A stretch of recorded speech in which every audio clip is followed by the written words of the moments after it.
All right, so you're really into math history, huh? And you want to find those unsung heroes, those incredible moments, especially the ones that challenge the usual Eurocentric narrative we always hear about. Well, yeah. Kate Kitagawa's book, The Secret Lives of Numbers. This book is going to knock your socks off. Get ready, because I think you're really going to dig this deep dive. It's funny you should say that, because Kitagawa, right from the get-go, she just dismantles this whole idea that math was this exclusive club for Western thinkers, Yeah. It's time to shine a light on all those forgotten voices. 100%, yeah. Take calculus, for example. Everybody's heard the names Newton, Leibniz, Yeah. right? The whole shebang about who gets credit and all that. Right. But here's the thing. Kitagawa throws us a curveball. Yeah. She introduces us to the Kerala school in India, 14th century. Okay. Turns out this mathematician, Madhava of Sangamagrama, he was already tinkering with those core calculus concepts way before Newton or Leibniz. Wow. It's like, whoa. Yes, it's like stumbling upon a lost first draft or something, Yeah. Think about the light bulb. You got all those early versions, right? Flickering, barely staying lit for a minute. Right, yeah. But we still give Edison the credit for the breakthrough, right? Madhava's work, yeah, it might not have been the polished final product, but man, give the guy some credit. It's true. It's groundbreaking stuff. It really makes you wonder how much more is out there that we just don't know about. Yeah. And this is just the beginning.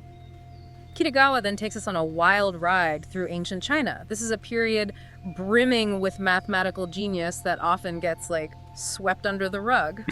It's true. And it wasn't just random discoveries here and there. We're talking sophisticated systems they developed. Oh, okay. Like their rod numerals. Okay. Just imagine, instead of just writing down symbols on paper, they had these actual rods, right? Yeah.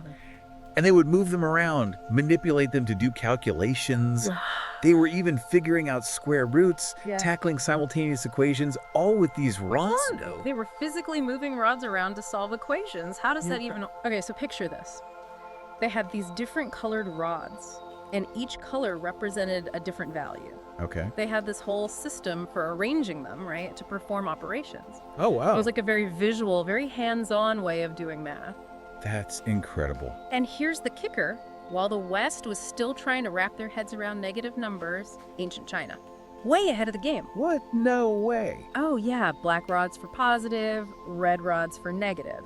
They even tied it into their whole philosophy of balance, with yin and yang. Whoa, they were light years ahead. Pretty cool. That's amazing. Okay, get ready for this next one because this is a real head scratcher. Yeah. Have you ever heard of the I Ching? Yeah. Okay, so it's this ancient Chinese text used for divination, right? Right. But get this, hidden within it is this early form of binary representation, binary, Yeah. the language of computers. Yeah, and it gets even wilder. This 11th century scholar, Xiao Yang, he comes along and gives the I Ching this full-blown binary interpretation. Right, so you have this ancient text used for fortune telling, and then boom, it's connected to the language of modern computers. It's mind-blowing. It's like cracking a secret code. It really is. It just shows how math has this amazing ability to transcend time and disciplines. It's true, yeah. And speaking of mind-blowing concepts, let's talk about zero. Okay.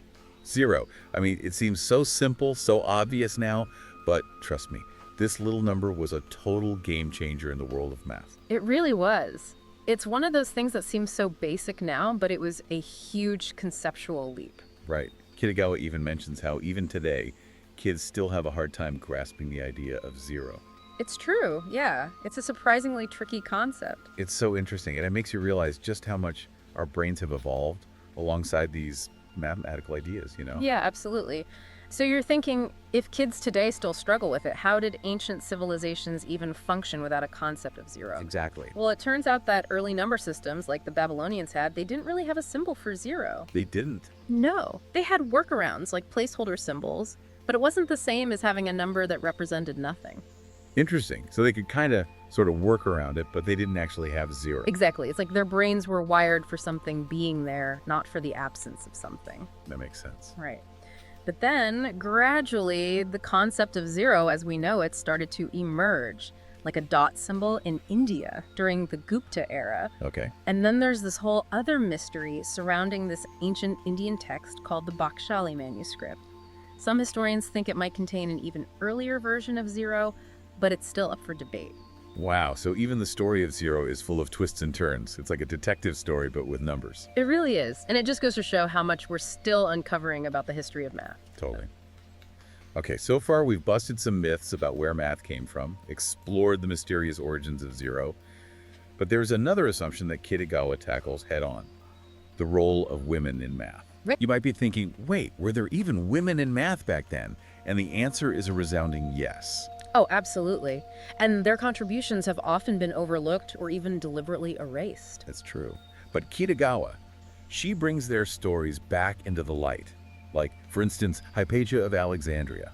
Ah, Hypatia, a true pioneer. This woman was a total rock star, a leading scholar in a world dominated by men. Imagine she's revising Ptolemy's Almagest, like the astronomy Bible of that time, What? making it more accessible for her students. Wow. She was making groundbreaking contributions to astronomy and math, all while facing constant sexism and suspicion. It's hard to even imagine. And tragically, her story ends with her being murdered because of religious conflicts, essentially becoming a martyr for knowledge.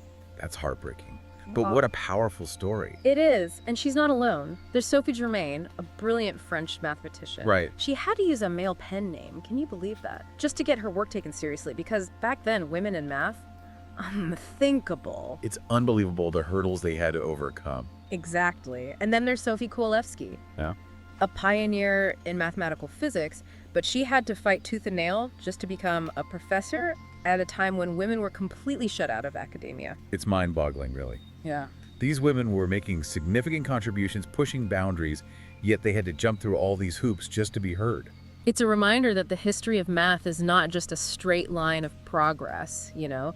It's messy, it's complicated, and it's full of these untold stories. Absolutely. And speaking of untold stories, Kitagawa also challenges this whole lone genius trope in math.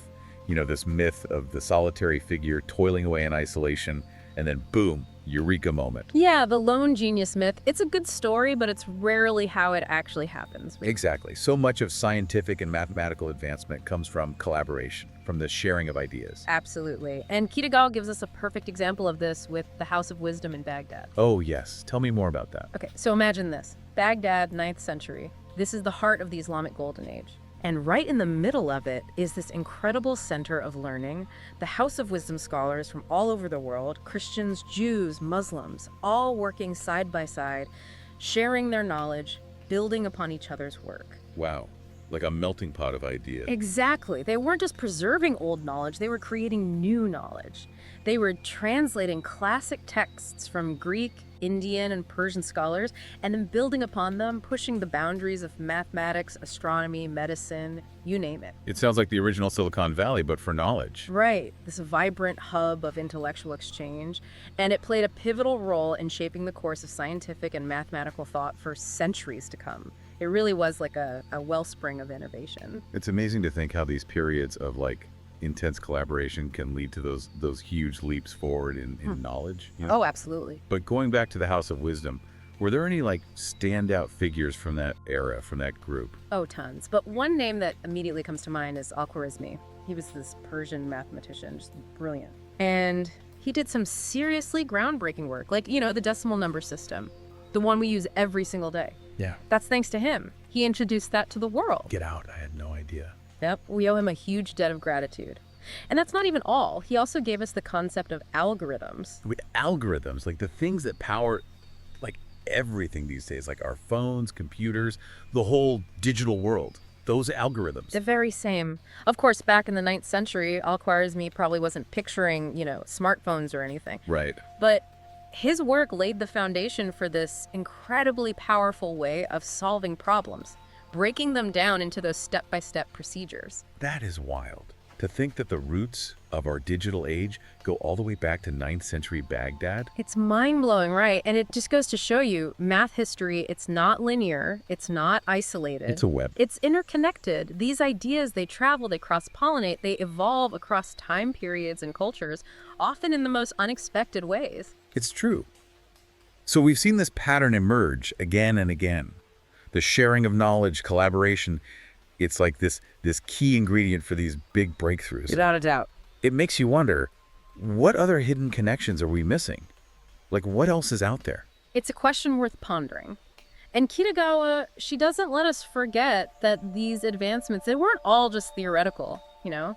She brings us back down to earth, back to the practical applications of math by diving into the history of timekeeping. Timekeeping. See, that's something we completely take for granted now. Right. But I bet it's got a fascinating backstory. Oh, absolutely.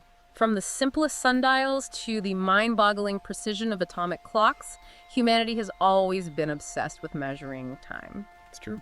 But the accuracy we have today, that's all thanks to centuries of mathematical innovation. It's like we forget that even something as basic as wanting to know the time, Oh, like that drove all these incredible mathematical developments. exactly. Kitagawa takes us all the way back to ancient Babylonian astrologers meticulously charting the movements of Jupiter across the sky. Wow. And let's not forget the Maya, their calendar systems, incredibly intricate and complex. Oh, yeah. It just goes to show, math, it wasn't this abstract thing. It was woven into the very fabric of their lives, their cultures, their whole understanding of the universe. I love how Kitagawa makes those connections, you know? It's like we're not just talking about numbers on a page here. We're talking about how people used math to make sense of their world, to find their place in it all. Exactly.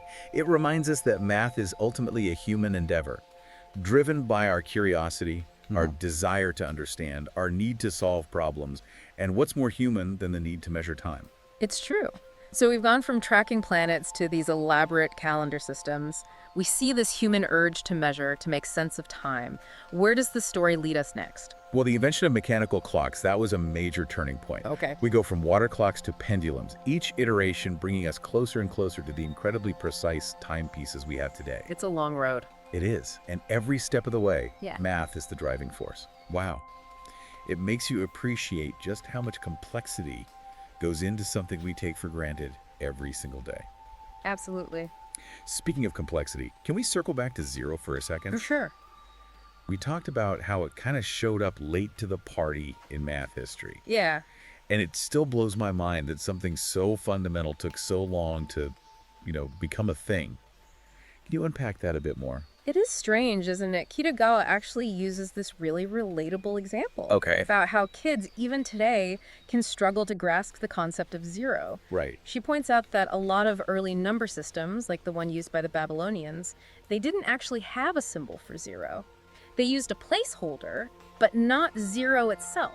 So they found ways to work around it, but they didn't have that concept of nothingness represented by a number. Exactly. And it makes you wonder, how much did that shape their mathematical thinking? It's like their brains were hardwired for quantities, for things being there, not for the absence of something. That's fascinating. It's like a totally different way of looking at the world.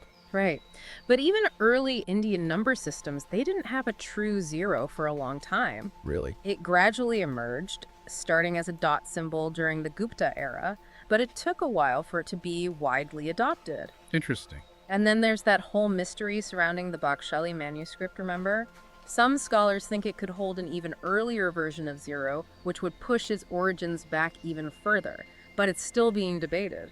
So even something as seemingly straightforward as zero has this whole complex, convoluted history. Exactly, full of twists and turns, debates, ongoing research, and that's what I love about studying the history of math. What's that? There's always something new to discover, some hidden connection to be made, some mystery to unravel. It's never boring. It's like a never-ending puzzle. Precisely. And speaking of puzzles, going back to the House of Wisdom for a moment, Yeah. it wasn't just about individual discoveries there. It was a place where knowledge from different cultures collided and sparked something entirely new. Yeah. For instance, they were translating Greek texts on geometry. And Islamic scholars took those ideas and really ran with them, building upon them, expanding them, which ultimately went on to influence Western mathematics centuries later. It really makes you realize that math isn't confined to one place or one time period. Yeah, it's like this global conversation that's been going on for centuries, Exactly. And amidst all these big ideas and discoveries, Kitagawa does a great job of zooming in, showing us the human side of math. Right, reminding us that there are actual people behind the equations and theorems. Yeah, they had rivalries, collaborations, personalities. They weren't just two-dimensional figures in a textbook. Totally. They were real people grappling with complex ideas, making mistakes, having those aha moments that changed how we understand the world. Speaking of which, Kitagawa takes us into the world of astronomy. She talks about this unbelievably ambitious project, trying to photograph and map the entire night sky. Can you imagine? Wait, photograph the entire sky. How did they even begin to tackle that back then? That sounds like a logistical nightmare. It was a massive undertaking, but it was spearheaded by this brilliant Scottish astronomer, David Gill. He was a fantastic organizer, a real diplomat, and he managed to get astronomers from all over the world on board with this. So it was a global effort from the get-go? Oh, yeah. They were using standardized techniques and equipment, capturing images from observatories across the globe. Wow. Just picturing these astronomers all over the world looking up at the same sky, working together toward this common goal. It's incredible. It's a pretty amazing image, right? And it gets even better because all that data they collected, thousands upon thousands of photographs, someone had to analyze it all. Okay, don't tell me. Let me guess, women. You got it. Teams of human computers, mostly women, meticulously measuring the positions and brightness of stars from those photographs. They were the ones creating those star catalogs that astronomers would use for decades to come. Wow, the unsung heroes of astronomy. Their work was absolutely essential for our understanding of the cosmos. Absolutely. And their stories are just a few of the many that Kitagawa brings to light, highlighting how often contributions like theirs have been overlooked or forgotten. It makes you think, how much more could we achieve if everyone had equal opportunities to contribute to the world of science and mathematics? It's a question worth asking. And speaking of pushing boundaries, Kitagawa doesn't shy away from discussing the challenges faced by mathematicians from marginalized groups, like Benjamin Banneker, for example. Oh, right, Benjamin Banneker. He was an incredible mathematician and astronomer. Didn't he face incredible prejudice during his time? He absolutely did. He was an 18th century African-American mathematician and astronomer, and despite facing discrimination, he made significant contributions to surveying and astronomy. So, talk about overcoming obstacles. His story, and the stories of so many others, shows that brilliance and talent can emerge from anywhere, but societal barriers can often stand in the way. It's a powerful reminder that representation matters. And Kitagawa makes sure to celebrate those who challenge the status quo. Right, like mathematicians like Elbert Cox and Euphemia Lofton-Haynes, who fought tirelessly for equal opportunities for African Americans in mathematics and education. Exactly. They paved the way for future generations, showing us that a more inclusive world of mathematics is not only possible, it's essential. It's inspiring to see how these individuals persevered and made such significant contributions despite the obstacles they faced. Their stories remind us that the fight for equality in STEM fields is ongoing, and we all have a role to play in creating a more inclusive and equitable future for everyone. Well said. And as we delve deeper into the more recent history of mathematics, Kitagawa takes us into the fascinating world of number theory. Number theory. Okay, I'll admit that always sounded a bit intimidating to me. I get it, it can seem daunting at first glance, but it's a field that has fascinated mathematicians for centuries, grappling with fundamental questions about the properties of numbers. Like prime numbers. Yeah. Those have always fascinated me. They feel kind of magical, like the building blocks of all other numbers. Exactly. And their unique properties have captivated mathematicians for centuries. In fact, Kitagawa even tells the story of Fermat's last theorem, which puzzled mathematicians for over 350 years. So 350 years. That's longer than the United States has been a country. It's true. It was like the holy grail of number theory. This 17th century mathematician, Pierre de Fermat, he scribbled down this theorem in the margins of a book, claiming he had a proof, but then he said there wasn't enough space to write it down. Oh, come on. He couldn't have added a little footnote or something. Right. It took centuries and the combined efforts of countless mathematicians to finally prove it. Talk about a long-standing math mystery. It makes you wonder, what other mathematical puzzles are out there just waiting to be solved? That's the beauty of mathematics, isn't it? There's always something new to discover, some problem to unravel, some pattern to uncover. It's a never-ending adventure. But I think that's a great place to wrap up our deep dive for today. We've covered so much ground, from ancient civilizations to modern-day breakthroughs. We've explored the contributions of unsung heroes, challenged traditional narratives, and hopefully sparked a renewed sense of wonder about the power and beauty of mathematics. Absolutely.